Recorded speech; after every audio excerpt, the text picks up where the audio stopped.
Plus de fonds publics pour le laboratoire de Wuhan. L'Institut américain de la santé a discrètement retiré le laboratoire de sa liste de bénéficiaires potentiels. L'Institut de virologie de Wuhan figure parmi les sources présumées du Covid-19.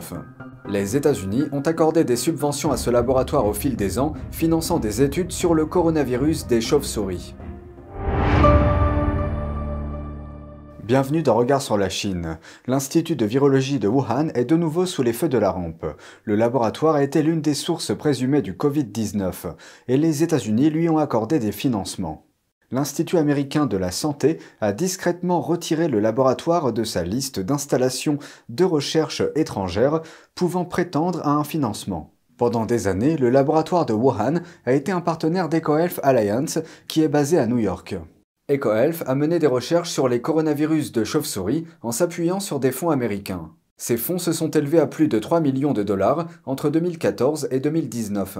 600 000 dollars de ces fonds sont allés directement au laboratoire de Wuhan. Le laboratoire de Wuhan n'est pas étranger à la controverse. Il a déjà fait l'objet de pratiques douteuses en matière de sécurité. Une vidéo de 2017 montrait ces chercheurs gardant des chauves-souris dans une cage à l'intérieur du laboratoire et collectant des échantillons de chauves-souris à l'extérieur avec des mesures de protection minimales. Après la pandémie, l'Institut américain de la santé, ou NIH, a suspendu le financement du projet sur le virus de la chauve-souris. Mais il a été renouvelé au début du mois avec des modifications. Le NIH n'a pas répondu à une demande de commentaires. Le laboratoire a été soupçonné à maintes reprises d'être à l'origine de la pandémie. Le sénateur Marco Rubio a rédigé un rapport à ce sujet. Publié mercredi dernier, le rapport indique qu'au cours du second semestre 2019, une défaillance ou un accident grave de confinement biologique impliquant probablement un agent pathogène viral s'est probablement produit dans ce laboratoire. Il a ajouté que les plus hauts dirigeants chinois étaient au courant au moins depuis novembre 2019. Pékin se présente comme un médiateur de paix entre la Russie et l'Ukraine, mais une nouvelle déclaration du régime chinois fait réagir. Le ministère chinois des Affaires étrangères appelle les deux nations à s'asseoir à la table des négociations. Mais jeudi, il a déclaré, je cite, « Il n'y a pas de panacée pour résoudre la crise ». La déclaration en vient à dire « Toutes les parties doivent partir d'elles-mêmes, construire une confiance mutuelle et créer les conditions nécessaires pour mettre fin à la guerre et se parler ». Le même jour, Pékin a confirmé que son nouvel envoyé pour le sujet de la guerre en Ukraine avait rencontré le président Zelensky et d'autres hauts fonctionnaires. Li Hui a été ambassadeur du régime en Russie de 2009 à 2019. Il a passé 2 jours en Ukraine, ce qui fait de lui le plus haut fonctionnaire chinois à s'être rendu dans le pays depuis que la guerre a commencé. Li s'est fait l'écho du message selon lequel la Chine espère jouer un rôle de médiateur dans le conflit afin de contribuer à l'instauration d'un cessez-le-feu. L'Occident a émis des réserves sur cet effort en raison des relations étroites qu'entretient Pékin avec Moscou. Jusqu'à présent, la Chine a évité de condamner la Russie et de qualifier le conflit d'invasion. En réponse, le ministre ukrainien des Affaires étrangères a déclaré que Kiev n'accepterait aucune proposition qui impliquerait la perte de territoire ou le gel du conflit. Le président Zelensky s'est fait l'écho de cette position ici.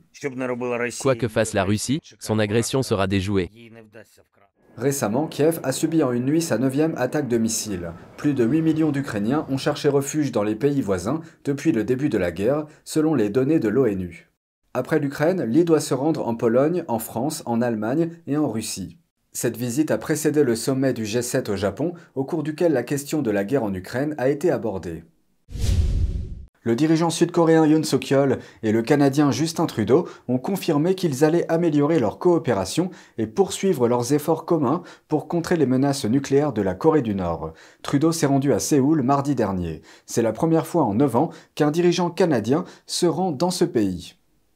Ils y ont signé un protocole d'accord sur les chaînes d'approvisionnement en minerais essentiels, la transition vers une énergie propre et la sécurité énergétique. L'accord vise à développer de nouvelles technologies, à la fois pour améliorer les économies des deux pays et pour améliorer leur position dans la course aux voitures électriques. La Chine domine actuellement le marché des minéraux critiques utilisés pour fabriquer les batteries des véhicules électriques. La Russie est également un acteur majeur. Les deux pays ont également condamné les programmes nucléaires et de missiles balistiques de la Corée du Nord. Ils ont exhorté Pyongyang à reprendre le dialogue. Un de nos correspondants de NTD à Londres, Malcolm Hudson, a rencontré une femme politique du Royaume-Uni qui nous fait part de son opinion sur la Chine et les récents commentaires de Liz Truss. S'exprimant à Taïwan, l'ancienne première ministre britannique Liz Truss a mis en garde contre la menace que la Chine fait peser sur l'île et sur le monde. Elle a exhorté le Premier ministre Rishi Sunak à tenir les promesses qu'il a faites de sévir contre la Chine. La baronne de Sousa, une femme politique britannique, a déclaré que les mécanismes proposés par Truss, tels qu'une OTAN économique contre la Chine, étaient une bonne idée. Elle parle de moins dépendre de la Chine et de s'y préparer en regardant loin devant, ce que fait la Chine. Mais je pense qu'ici, au Royaume-Uni, et peut-être dans de nombreuses démocraties, nous pourrions parler de gouvernement à court terme. De Sousa est membre de la Chambre des Lords en Grande-Bretagne. Selon elle, les démocraties occidentales n'ont pas la même vision à long terme que la Chine. La coopération entre les nations devrait faire partie de la stratégie britannique et de celle de nombreux autres pays qui doivent traiter avec la Chine, tout en reconnaissant les violations des droits de l'homme et les autres formes de rivalité, pour le pouvoir auquel elle se livre. L'ambassade de Chine en Grande-Bretagne a critiqué le discours de Truss, qu'il a qualifié de spectacle politique dangereux. Il a ajouté que son action nuirait au Royaume-Uni. Franz de Sousa a déclaré qu'il s'agissait d'une réponse prévisible du PCC.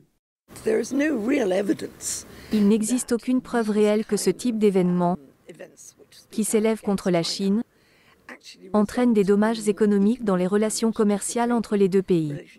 De Sousa a déclaré que l'objectif de Truss était peut-être d'inciter le Royaume-Uni à adopter une stratégie plus coordonnée vis-à-vis de la Chine. Un nouveau rapport dit que le Royaume-Uni et les États-Unis devraient renforcer leurs liens dans le but de contrer la menace du Parti communiste chinois. Ce rapport émane d'un think tank sur la politique étrangère. Voici ce que son auteur a dit à notre correspondante Jen Werrell à propos de Taïwan. La menace qui pèse sur Taïwan est-elle réelle? Elle est bien réelle, mais elle n'est pas imminente et elle est tout à fait évitable. La Chine est déterminée à atteindre la parité militaire avec les États-Unis d'ici 2027. Ils ont élaboré un plan visant à presque quadrupler leur stock d'ogives nucléaires.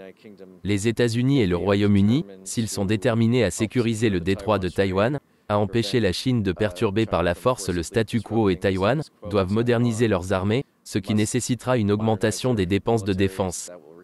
Dans mon rapport, j'ai suggéré d'augmenter les dépenses de défense pour les rapprocher des niveaux de la guerre froide en pourcentage du PIB. Il affirme qu'AUKUS, le partenariat de sécurité entre les États-Unis, le Royaume-Uni et l'Australie, pourrait faire contrepoids à la menace du régime chinois, tant en mer de Chine méridionale que dans le détroit de Taïwan. C'est tout pour aujourd'hui, merci d'avoir suivi Regard sur la Chine. On se retrouve demain pour une nouvelle émission, prenez soin de vous et à bientôt.